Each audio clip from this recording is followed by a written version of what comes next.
Right now, Pittsburgh's best sports show is about to begin. Call us or tweet us. We've got things to talk about on the Ireland Contracting Nightly Sports Call. Good evening, everyone. Welcome inside the Fan Cave. Bob Pompeani with you until 11 o'clock, along with Andrew Fillipponi up at 93.7 The Fan. All you have to do is call us at 412-575-2600, and let's discuss some of the topics of the day. Pony's up there for the PM team every day from 2 to 6. And Andrew, I want to start with just last night's dud of a football game. And this one, you can't really blame the defense. They did their part, I thought, even though at the end, 25 points. But I mean, this was 5-3 almost at halftime before a turnover from the offense led to a touchdown right before the half, and that sort of changed everything in this game. Defense, I thought, was fine. They got 5 sacks, no turnovers, but they would have won the game had an offense just produced anything, and they didn't last night. Yeah, I mean, it's one of the worst quarterback games by the Steelers ever, if you go by the numbers. Aaron Rodgers was pathetic. I mean, there was 3 points on the board and no third down conversions with only a couple minutes left in the game. And his completion percentage was under 50% until a couple of garbage time throws and a touchdown pass to Roman Wilson. It was really, really just embarrassing for them. LA's defense is solid. I mean, I wouldn't say it's amazing or great or anything, but it's good. Steelers offense, you go into this, you don't have to worry about the weather at all because it's indoors. You've got pretty much everybody healthy but your left guard. And they were down their starting left tackle and right tackle and down to a third-string running back. So it's really hard for me to want to come up with or find ways to make excuses or rationalize what they did offensively. Yes, they should have run the ball with Jalen Moore and more. Yes, he should have been in on more third downs. But other than that, Bob, I really put the game on Aaron Rodgers' right arm. If he makes better throws, the Steelers are right in the game, and they might even win it. I think it's as simple as that. They just did not get good enough quarterback play last night. No, it was his worst as a Steeler for sure. And I know some would argue it's one of the worst, if not the worst, of his career. But he's 41, soon to be 42. And it seemed like at times he was very hesitant in the pocket, almost like self-preservation was an issue. You know, just get out of there. Don't. He was bounce passing things when plays broke down. I didn't try to extend it at all, just threw the ball away. So, I mean, it's one of those games. You know, bottom line is they lost to an AFC team, which is going to make it more difficult when it comes to tiebreaker time. But they have a chance to redeem themselves this week against Cincinnati. But the thing about this game, Andrew, is not only did Cincinnati beat them in Cincinnati the last time, you know what happened with Joe Flacco and company, but they had a week off this week. It's a bye week. Trey Hendrickson is not going to play. Their defense is bad with or without him. How do you see this one going down early part of the week? The Bengals have, you know, for everything we just said about the Steelers' offensive performance last night and how lousy it was, the Bengals' defense has put stuff like that negative on tape just about every week of the year, including what happened against the Steelers on that Thursday night. That was probably Aaron Rodgers' best game. He didn't throw as many touchdowns as he did against the Jets, but probably overall his strongest performance as Steelers quarterback. And the thing for the Bengals is they make every quarterback look that way every week. Justin Fields, 2 weeks ago it was Caleb Williams. Huge lead, gave it back, then regained it in the last minute of the game. So that's what the Bengals defense does, and it's going to be without its best player defensively again. So I would fully expect the Steelers offense to get it back on track against the Bengals defense. If it doesn't, Bob, then I think there's big time cause for concern, because if you can't move the ball in the Bengals defense, you can't do it against anybody in the NFL. There's no question about that. Joe Flacco has passed for over 400 yards in the last 3 games. He's been dynamic, and it's not even the quarterback. Joe Burrow came back today to get his 21-day window started, but the quarterback isn't the problem. It's stopping other teams, and they haven't been able to do that. We have a tweet here, and you can hit us up at KDPomp at the Pony Express. George Lochner says, "To me, it seems like Arthur Smith is holding the offense back, and I think they need to let Aaron call some plays. To be honest, I would trust that a lot more," says George. I still think, you know, Aaron Rodgers has the ability to change plays or do what he wants at the line of scrimmage. But to me, it's just, you know, there were a lot of guys open at times, and most of the night there weren't. I looked at the all-22 from behind.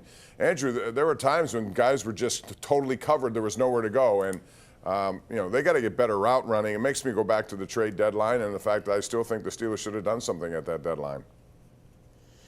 Well, Calvin Austin, you know, didn't do them any favors by that dropped catch that turned into an interception. Okay, Roman Wilson scored late, but overall has not really taken a step forward this year. So those are the guys that were candidates to be wide receiver too.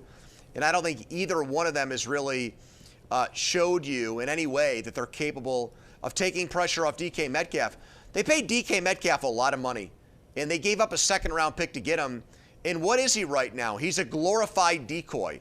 He's a guy that runs routes and doesn't get the ball consistently enough because teams take him away. And that's when other guys need to step up and play better. And look, I mean, he's not Antonio Brown. Okay, Antonio Brown could get double-teamed, triple-teamed. He'd still make plays. DK Metcalf is good, but he's not that kind of wide receiver. So that's why the tight ends need to be better. Right.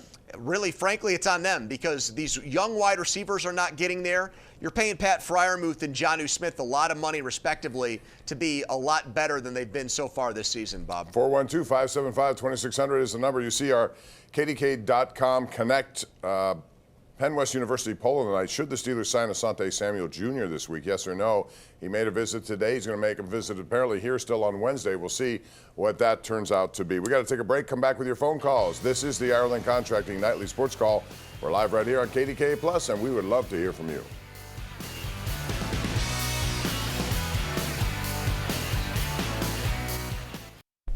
All right, this is our Xfinity tweet of the night from Alex Kozora, who does a great job with Steelers Depot. Pittsburgh had drives that started at 0-40, Chargers 46, 0-37, 0-37, and only 3 points combined on those 4 drives. So clearly, they got some work to do heading into this week.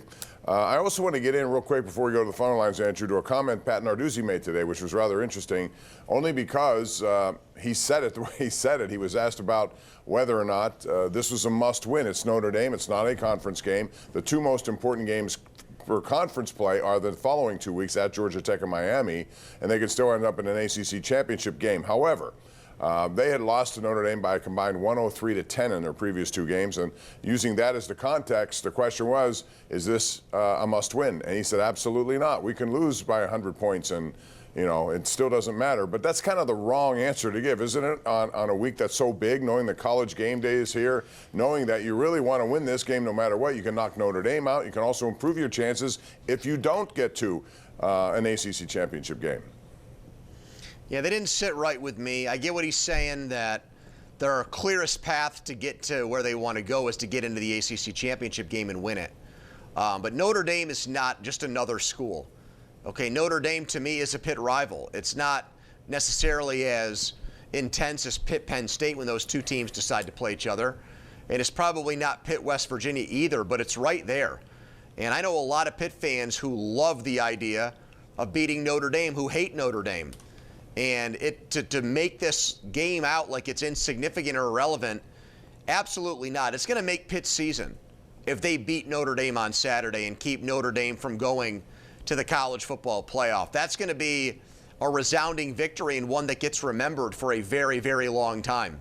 Mm-hmm. So, yeah, I just did not think that was like the right message to send about this game. I mean, think about it this way, Bob. How about for recruiting purposes? Yeah, exactly. You think it's going to, I mean, you beat Notre Dame, I think you're going to have a lot of guys who look at Pitt, high school players who look at Pitt as more of a destination if that happens. So, yeah, I disagree with him on that. This game does mean a lot for bragging rights and also to the college football playoff, and Pitt's ability maybe to get into the college football playoff isn't at large if they can't get into the ACC championship game. No, I totally agree, and I was surprised he said it. I'm sure he didn't mean it that way. It came out that way and just didn't sit right with me, and I'm sure a lot of people on the Pitt roster probably when they heard those comments. Let's get to the phone lines at 412-575-2600, beginning with Matt in Butler. He's our number 1 Cochran Go One Better caller of the night. Hey, Matt.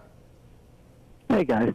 Hey, and we all know the offense was woeful this past week, but last week, Aaron Rodgers said in the postgame last week, he said, look, there was 6 turnovers. He said we should have put up probably 42 points. The offense just, missing wide receiver, but of course the quarterback play was just awful. Where's the kid from Ohio State an option? Because I don't think we're going anywhere with Aaron Rodgers. I think it's become clear we're not going to win playoff games with him. He's just not good enough. He's not mobile enough. He's not capable anymore.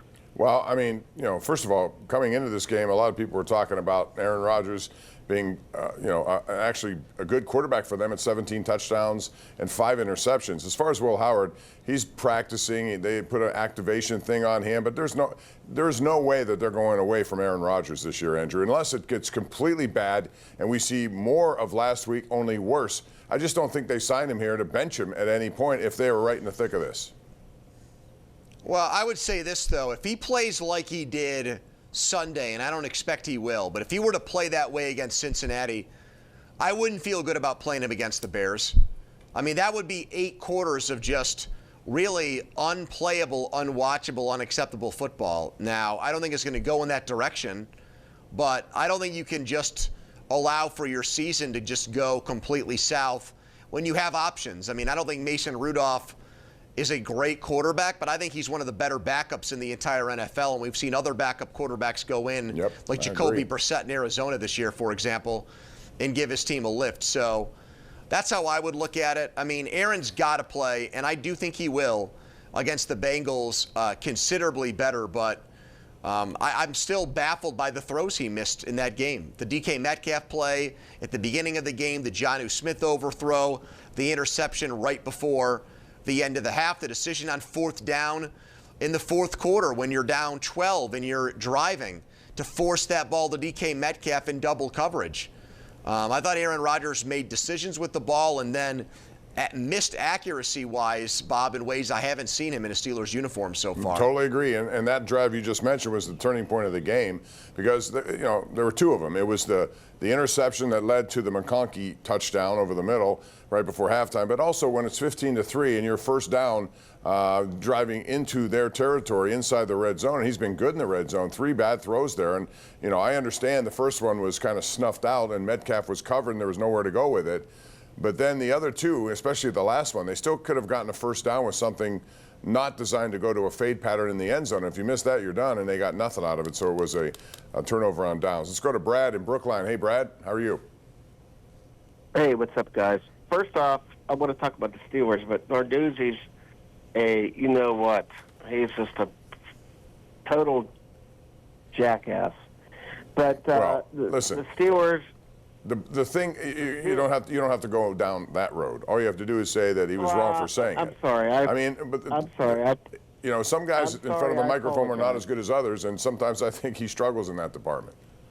Yeah, I apologize for the use of words, but the Steelers they're stale and old, especially defensively. But no changes will be made. Well, they're getting older. I mean, that's the thing. If this season goes and doesn't result in a playoff opportunity or a playoff win, another year goes by, Andrew, and they have a lot of guys up there in age, and they're trying to get them to an opportunity to win in a postseason.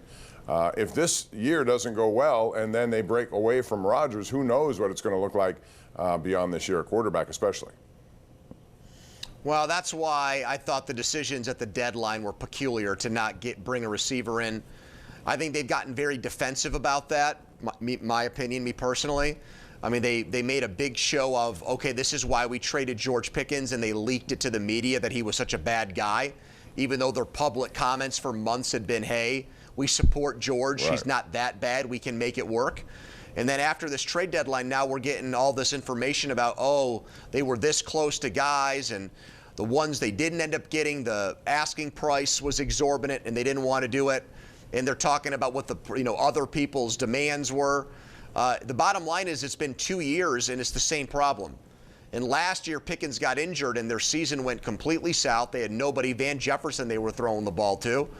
And now Metcalf is playing, but he's not anywhere close to the kind of productive receiver you thought he would be because of the way teams have schemed them defensively. Chuck in Uniontown, we haven't heard from you in quite a while. Let's go to you right now. Hello, Chuck. Well, thanks, fellas. Nice to be with you again. Thoughts about Notre Dame and Pitt. I think that Pitt might be in over their head on Saturday because, yeah, they have a 7-2 record, but they haven't faced anybody like Notre Dame so far. And I mean, Notre Dame has a great rushing attack. If Pitt can handle that, I think they have a chance to win. But that Notre Dame rushing attack is something. And fellas, I'm sorry to say, this is the game. I do not root for Pitt. Well, there are a lot of Irish people around here who like the Fighting Irish, Chuck. So I'm sure we're going to see that presence out there in that game on Saturday. But I will say this. Notre Dame, yes, it's a tremendous team, I think. You know, they lost to Texas A&M early on. They lost to Miami when Miami is actually ranked high. Those are two good losses, if there is such a thing, Andrew, because both, I think A&M is still undefeated. But on top of that, lately they haven't played all that well. They struggled against Navy, I thought, to some degree, and at Boston College, not as sharp as they needed to be. Maybe they played down to that level. I don't know, but they are a worthy opponent, no problem. Yeah, I mean, but it's possible that Pitt has the quarterback advantage in this game.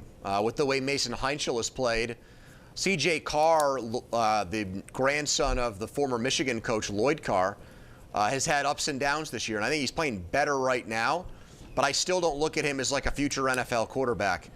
Chuck's right. It's really about Jeremiah Love and that Notre Dame stable of running backs led by him, and you can't let him – the thing that he does – is he'll have a 60 or 70-yard touchdown run. And you'll think you'll have him bottled up. It's like Barry Sanders. You might shut him out for a quarter, but with one play, he can change a game. And that's the thing that Pitt's got to be mindful of, because overall, Pitt's been a very stingy run defense this season. They've been actually one of the best in the country. But the issue with this guy is, you know, he might only have 2 positive runs, Bob, but they're, you know, long 50-yard plus, right, either field flipping or touchdown runs. And so that's what Pitt's got to be telling their guys all week. Hey, you might be great against this guy 9 out of 10 plays, but it's that one play where if you give him an inch, he's going to take a mile. And we are going to take a break on that note. Come back with more right here on the Ireland Contracting Nightly Sports Call.